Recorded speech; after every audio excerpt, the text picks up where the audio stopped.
Hello बच्चों, आज हम डिजिटल साक्षरता विद्यार्थी कौशल पुस्तिका का पाठ 18 एमएस वर्ड में ग्राफ बनाना सीखेंगे। क्या आपने किताबों में इस प्रकार की छवियां देखी है? इन्हें क्या कहते हैं? तो देखिए, ये जो दिख रहा है, क्या आपने किताबों में ऐसा देखा है? इसे हम ग्राफ कहते हैं ना। तो हाँ, हमने इस प्रकार की छवियां देखी है, इन्हें ग्राफ कहते हैं। इनके क्या उपयोग है? अगर आपकी किताब में यह न हो तो किताब को पढ़ने के अनुभव में क्या अंतर आएगा? तो देखिए, इनका उपयोग जानकारी के रूप में दिए गए आंकड़ों को समझने में किया जाता है। अगर ये किताब में न हो तो जानकारी समझने में कठिनाई होगी। ग्राफ को देख के हम इजीली जानकारी समझ सकते हैं और फटाफट से आंसर दे सकते हैं। मान लीजिए कि हमें इस जानकारी का ग्राफ बनाना है कि आपकी कक्षा में कितने बच्चों को दिए हुए 3 आइसक्रीम फ्लेवर, चॉकलेट, स्ट्रॉबेरी व मैंगो में आइसक्रीम का कौन सा फ्लेवर सबसे ज़्यादा पसंद है। आइए एमएस वर्ड की मदद से इस जानकारी का ग्राफ बनाना सीखते हैं। तो स्टेप 1, इंसर्ट टैब में जाकर चार्ट पर क्लिक करें। तो हम इंसर्ट टैब में जाकर चार्ट पर क्लिक कर देंगे तो एक ऐसा चार्ट हमारे सामने बन जाएगा। दी गई सूची में से कॉलम पर क्लिक करें और फिर ओके पर क्लिक करें। फिर स्टेप 3, आपके पास एक इस प्रकार का चार्ट और एक शीट आ जाएगी जिसमें पहले से ही कुछ डाटा भरा हुआ होगा। तो देखिए, ये ऐसा चार्ट आ गया जिसमें पहले से कुछ डाटा भरा हुआ है। स्टेप 4, शीट में दिए गए डाटा को अपने प्रोजेक्ट के अनुसार बदल लें। कैटेगरी की जगह आइसक्रीम के फ्लेवर लिख लें व अगले कॉलम में उस फ्लेवर को पसंद करने वाले बच्चों की संख्या लिख लें। तो ये जो शीट हमारे पास आई है, इसमें हम आइसक्रीम के फ्लेवर डाल देते हैं और कितने बच्चों को पसंद है उनकी संख्या डाल देते हैं। सीरीज़ 1 की जगह फ्लेवर्स ऑफ आइसक्रीम लिखेंगे। तो ये हमने सीरीज़ 1 की जगह फ्लेवर्स ऑफ आइसक्रीम लिख दिए हैं। लिखे गए डाटा के अनुसार चार्ट बनकर तैयार हो जाएगा। तो अभी हमारा चार्ट बनके तैयार हो गया। यहाँ पर 20 बच्चे चॉकलेट पसंद कर रहे थे, 30 बच्चे मैंगो और 10 बच्चे स्ट्रॉबेरी। तो देखिए, ये 20 आ गया, ये 30 और ये 10। एमएस वर्ड में चार्ट फीचर को पहली बार वर्ड 2.0 में 1991 में प्रस्तुत किया गया था। स्टेप 5, चार्ट पर क्लिक करें, प्लस के चिन्ह पर क्लिक करें व एक्सेस टाइटल्स सिलेक्ट कर लें। और यहाँ पर प्लस पर क्लिक करके एक्सेस टाइटल्स सिलेक्ट कर लिया है। स्टेप 6, एक्सेस टाइटल्स के बदले नंबर ऑफ चिल्ड्रन लिख लें। तो चार्ट को सिलेक्ट करके चार्ट डिज़ाइन टैब में चेंज कलर विकल्प की मदद से चार्ट या ग्राफ को अपना मनपसंद रंग हम दे सकते हैं। थिंक पेयर शेयर, 10 मिनट का समय लेकर अपनी कक्षा में बच्चों से बातें करें और जानें कि निम्न दिए गए चॉकलेट के नामों में से उनको कौन सी चॉकलेट सबसे ज़्यादा पसंद है। हर एक चॉकलेट को पसंद करने वाले बच्चों की कुल संख्या निम्न तालिका में दर्ज करें। तो नेम ऑफ चॉकलेट हमें दे रखे हैं डेयरी मिल्क, पर्क, मिल्की बार, मंच और 5 स्टार। अब नंबर ऑफ चिल्ड्रन हमको बच्चों से पूछकर लिखना है, तो ये हमने लिख दिए हैं। थिंक पेयर शेयर एक्टिविटी में एकत्रित किए गए डाटा के अनुसार एमएस वर्ड पर एक ग्राफ बनाएं। तो ये जो डाटा हमको मिला है, इसके अनुसार हमको एक एमएस वर्ड पर ग्राफ बनाना है।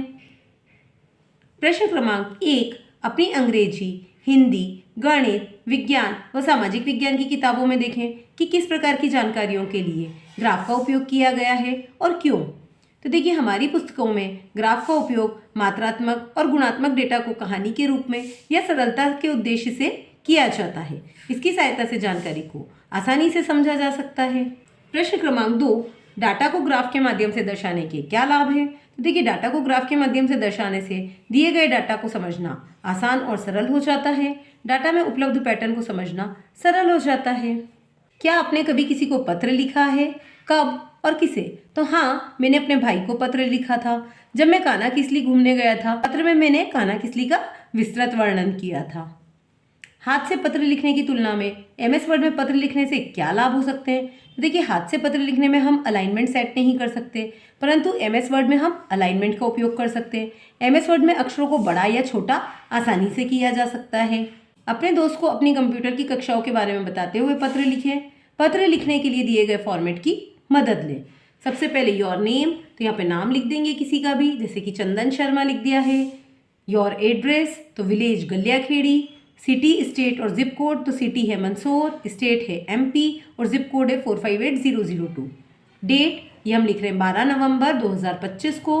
रिसिप्टेंट्स नेम, राकेश शर्मा को मिलने वाला है ये। Recipient's address, Vijayanagar, Indore, MP. Dear recipient's name, तो हम जिसको भेज रहे हैं, जैसे हम राकेश को भेज रहे हैं तो डियर राकेश।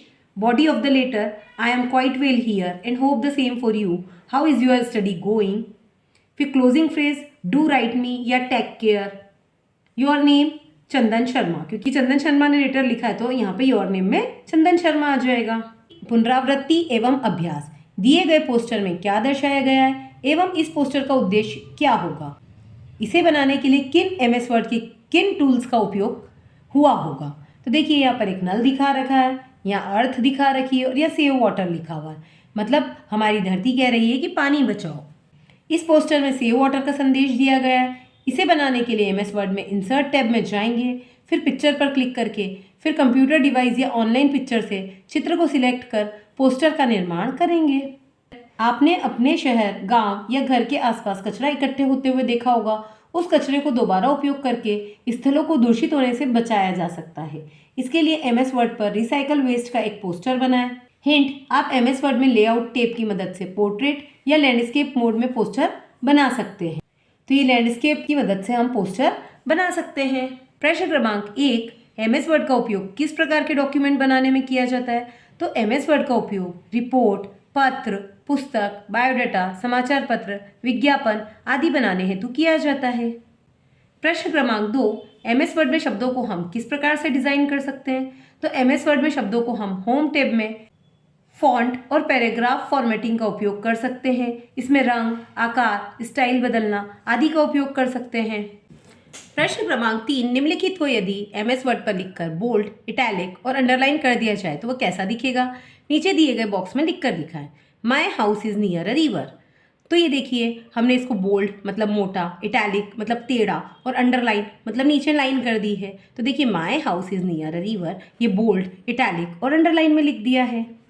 प्रश्न क्रमांक 4, आपको अपने विद्यालय के लिए एक रिपोर्ट कार्ड बनाना है जिसे पढ़कर कोई भी यह जान सके कि आपके विद्यालय में क्या क्या होता है, कितने बच्चे हैं, किस प्रकार की गतिविधियां होती है। इस रिपोर्ट कार्ड में अन्य और भी बातें हैं जिससे माता पिता ये जान सके कि उनके बच्चों को यहाँ क्यों पढ़ना चाहिए। नीचे रिक्त स्थान पर इसके बारे में लिखें एवं इसे डिजाइन करने के लिए कंप्यूटर पर MS वर्ड का उपयोग करते हुए रिपोर्ट कार्ड बनाएं। हमारे विद्यालय का नाम शासकीय माध्यमिक विद्यालय गलियाखेड़ी है। हमारे विद्यालय में कक्षा 6 से कक्षा 8 तक के विद्यार्थी पढ़ते हैं। हमारे विद्यालय में 3 शिक्षक हैं, वे सभी हमें गुणवत्तापूर्वक शिक्षा प्रदान करते हैं। हमारे विद्यालय में बाल सभा, खेलकूद जैसी अन्य गतिविधियां भी होती है। हमारा विद्यालय सर्व सुविधा युक्त विद्यालय की श्रेणी में आता है। ऐसे हम एक रिपोर्ट कार्ड बना सकते हैं। प्रश्न क्रमांक 5, नीचे दिए गए वाक्यांश को पढ़ें। आपके अनुसार इसमें क्या सही तरह से नहीं लिखा है, इसे और बेहतर तरीके से कैसे लिखा जा सकता है। It is very hot today, the sun is shining brightly, there is no one on the street, a dog is searching for some water. तो उपरोक्त वाक्यांश में फॉन्ट के अलग अलग साइज का प्रयोग किया गया है। इसे लिखने का सही तरीका होगा, जो भी सेंटेंस हम लिखते हैं उसका फर्स्ट लेटर हम कैपिटल लिखते हैं। तो ये हमने it is very hot today में आई कैपिटल कर दिया है। ऐसे ही the sun is shining brightly तो टी कैपिटल कर दिया है, और यहाँ कहीं बड़े कहीं छोटे फॉन्ट से तो उनको हमने एक जैसी साइज में कर दिया है।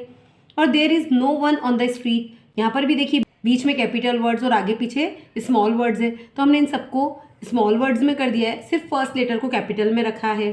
A dog is searching for some water, इसमें अ कैपिटल है, बाकी dog is searching for some water small letter में लिख दिया है और एक जैसे फॉन्ट साइज कर दिए हैं।